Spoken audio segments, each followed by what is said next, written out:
Hello दोस्तों, स्वागत है आपका अपने YouTube channel star Navodaya classes में। आज हम पढ़ेंगे हिंदी का महत्वपूर्ण टॉपिक श्रुति सम भिन्नार्थक शब्द।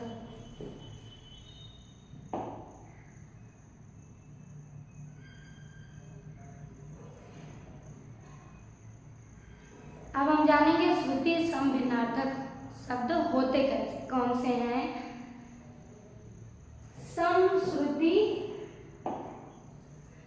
समश्रुति भिन्नार्थक शब्द। सम माने समान, श्रुति माने सुनाई देने वाले, और भिन्न माने अलग अलग, और अर्थ माने अर्थ। ठीक है, वे शब्द जो सुनने में हमें समान लगते हैं लेकिन उनके अर्थ अलग अलग होते हैं, उन्हें हम श्रुति सम भिन्नार्थक शब्द कहते हैं।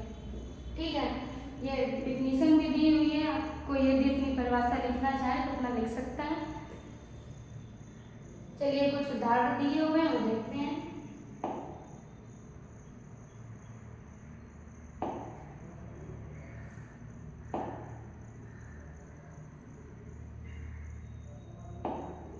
ठीक है, ये हमारे शब्द दिए गए हैं, ये उनके अर्थ दिए गए हैं। अली माने भवरा और आली माने, ये दोनों हमारे हो जाएंगे अली और आ।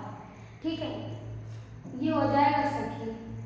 अली माने हमारा होता है भवरा और आली माने होता है सखी। सखा या सखी या मित्र ऐसे लिखा मिलेगा आपको, कहीं पे सखा लिखा होता है, कहीं मित्र लिखा होता है, और कहीं ये आपको लिखा मिल जाएगा। ठीक है, दोनों हमें सुनने में तो एक जैसे लग रहे हैं, लेकिन क्या है कि दोनों में मात्राओं का फर्क है। अभी हम पढ़ेंगे, 4 दिन पढ़ेंगे, 8 दिन बाद हम भूल जाएंगे, लेकिन हम ऐसे समझेंगे, इसको समझने के हिसाब से पढ़ेंगे। अली माने भवरा, भवरा एक छोटा होता है, और आली माने सखी, सखा या सखी वो बड़ा होता है। तो ऐसे हम समझ सकते हैं, जहाँ बड़ी मात्रा का खेल होगा वहाँ पे मित्र हो जाएगा हमारा, या सखी सखा जो बोल सकते हैं वो हो जाएगा, और जहाँ छोटी मात्रा का खेल होगा वहाँ पे छोटा हो जाएगा। ठीक है, दूसरा हमारा दिया है शब्द आचार और आचार। ठीक है, दूसरा शब्द है हमारा आचार और आचार। आचार मतलब खाने की वस्तु हो गई आपकी, आम का अचार, नींबू का अचार। ठीक है, और आचार मतलब आचरण। हम लोग डेली बोलचाल में बात करते हैं कि उसका आचरण अच्छा नहीं है या उसका आचरण बहुत अच्छा है, उस आचरण की बात कर रहा है। लेकिन दोनों हमें सुनने में तो एक जैसे लगेंगे, लेकिन दोनों के अर्थ में अलग अलग होते हैं। उसके बाद आते हैं शब्द है हमारा अवधि। अवधि एक समय सीमा है। ठीक है, और अवधि अवध की भाषा हो गई, अवध में बोले जाने वाली भाषा हो गई, लेकिन हमें दोनों तो समान लग रहे हैं। ठीक है, लेकिन इसमें क्या छोटी मात्रा का खेल है और इसमें बड़ी मात्रा का खेल है। ठीक है, इसके बाद कुछ और है वो देखते हैं।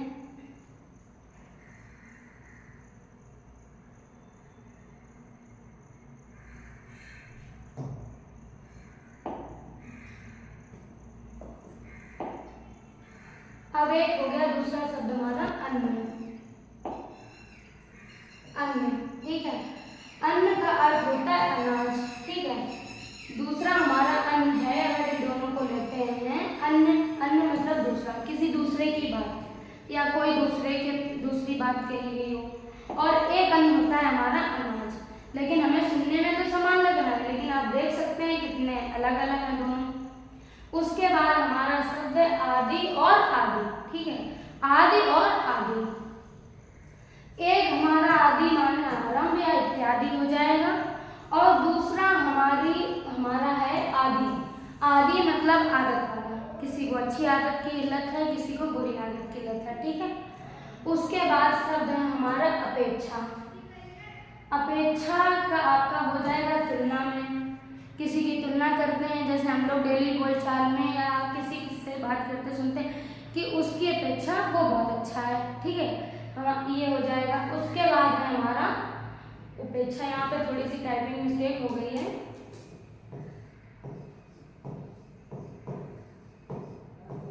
इसको सही मानिएगा। उपेक्षा, उपेक्षा मतलब होता है अनादर, कि तिरस्कार करना। कहीं कहीं आपको तिरस्कार भी लिखा मिल जाएगा।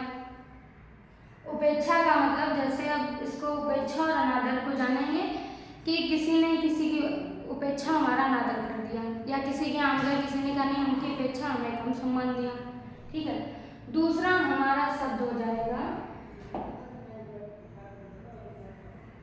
उदार और उधार। ठीक है, उदार हमारा जो है एक दयालु व्यक्ति, कोई बहुत दान देता है, कोई कम दान देता है, ऐसे मान सकते हैं याद रखने के लिए। उदार और उधार दोनों में फर्क क्या है? इसमें दा है और इसमें धा है, लेकिन हमें सुनने में इनकी ध्वनि एकदम उच्चारण समान ही लगता है, जो कि नहीं।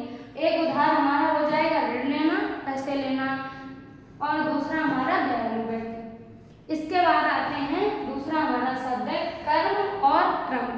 ठीक है, कर्म का हमारा हो जाएगा कार्य, काम भी कहीं कहीं लिखा होगा, और क्रम का मतलब हो जाएगा सिलसिला, कहीं क्रम वाइज चलना या नंबर वाइज। ठीक है, लेकिन दोनों में सुनने में भी एक जैसे लगते हैं, लेकिन दोनों के अर्थ में क्या है?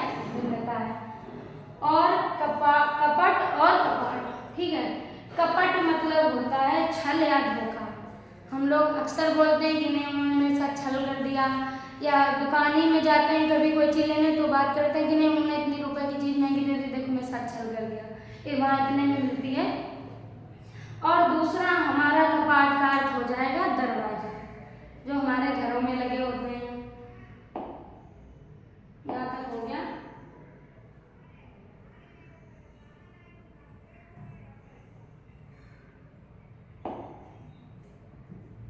फिर आते हैं हम ग्रह।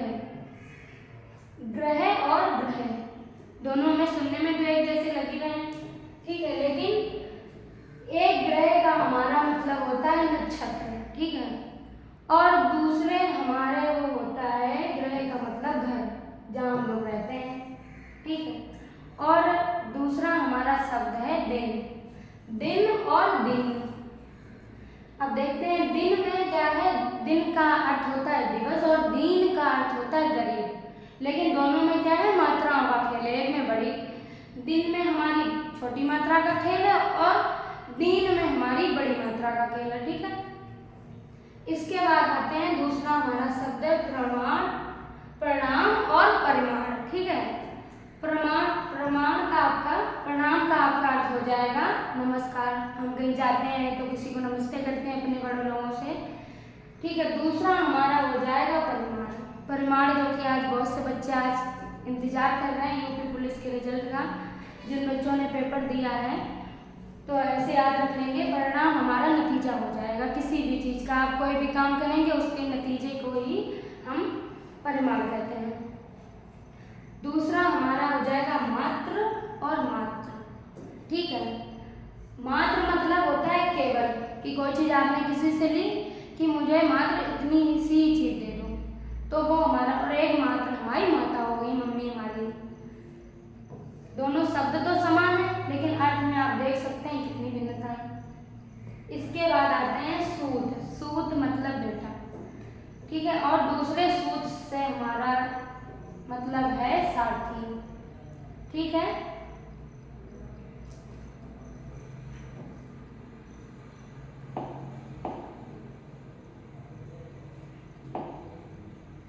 दूसरा हमारा शब्द है सामान। ठीक है, समान मतलब बराबर। कोई भी चीज़ घर में आती है या कोई हिस्सा बंटवारा होता है, जब भी हम किसी चीज़ में दो लोग होते हैं तो दो लोगों में क्या होता है कि समान बराबर मिले चीज़। और दूसरे सामान का अर्थ होता है वस्तु, कोई चीज़ हो गई, कोई वस्तु हो गई। ठीक है, लेकिन सुनने में तो हमें एक जैसे लगते हैं, लेकिन आप देख सकते हैं दोनों के अर्थ में कितनी भिन्नता है, इसलिए हम इसको कहते हैं भिन्नार्थक शब्द। कुछ और उदाहरण देख लेते हैं।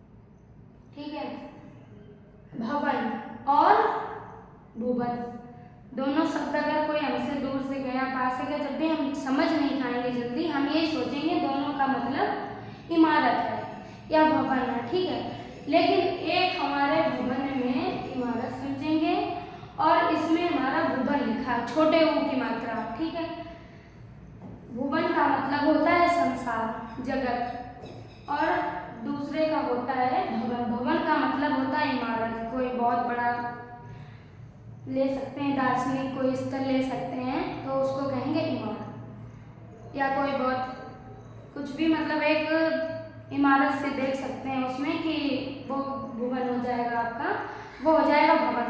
कोई किला हो गया या कोई बहुत बड़ा स्कूल हो गया तो वो कह देंगे भवन, ठीक है। उसके बाद आते हैं वाद। वाद मतलब होता है बातें या वार्ता, ठीक है। और दूसरे का अर्थ होता है वार्त। दोनों हमें सुनने में इनकी ध्वनि क्या है, उच्चारण हम समान ही कर रहे हैं, लेकिन दोनों के अर्थ में आप देख सकते हैं कितनी भिन्नता है।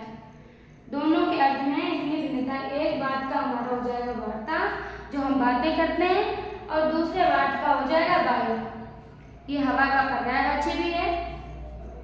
उसके बाद शब्द है हमारा पानी और पानी, ठीक है। पानी और पानी सुनने में एक जैसे हैं, लेकिन एक पानी का हमारा अर्थ हो जाएगा जल और दूसरे का हमारा हो जाएगा पानी, हाथ, ठीक है। इसके बाद आते हैं शब्द है हमारा हंस। हंसना एक क्रिया है, कभी हम हंसते हैं कभी रोते हैं, हमारी क्रियाएं हैं, ठीक है। और हंस एक पक्षी का नाम है, ठीक है। इसके बाद है हमारा शोक। शोक हमारा दुख होता है, और शौक हमारी रुचि होती है। किसी को कपड़े पहनने का बहुत शौक होता है, किसी को कोई कार्य करने का बहुत शौक होता है। अपने अपने जितने लोग होंगे उतनी उनको शौक होंगे। किसी को किसी चीज़ का शौक होता है और किसी को खेलने का शौक होता है। शोक हमारा दुख हो जाएगा, जैसे कोई मर गया तो हमें बहुत शोक होता है, कहीं एक्सीडेंट हो गया देखते हैं तो हम नहीं बोलते कि बहुत शोक में हो जाते हैं, ठीक है। और उसके बाद आते हैं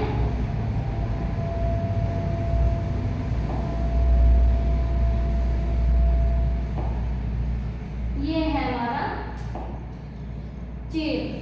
चीर मतलब होता है चीर और चीर, बड़ी मात्रा और छोटी मात्रा का खेल है। लेकिन जब ये हमें पेपर में एक जैसे लिखे मिलते हैं होते हैं तब हम पर सोच ही नहीं पाते कौन सा, क्योंकि हम इनको समझ के नहीं पढ़ते हैं, इसलिए ये दिक्कत हमें आती है।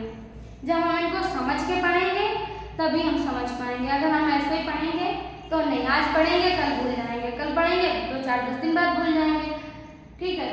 चीर मतलब होता है काफी समय से, और दूसरा चीर हमारा होता है वस्त्र। वस्त्र हमारा कपड़ा होता है, ठीक है।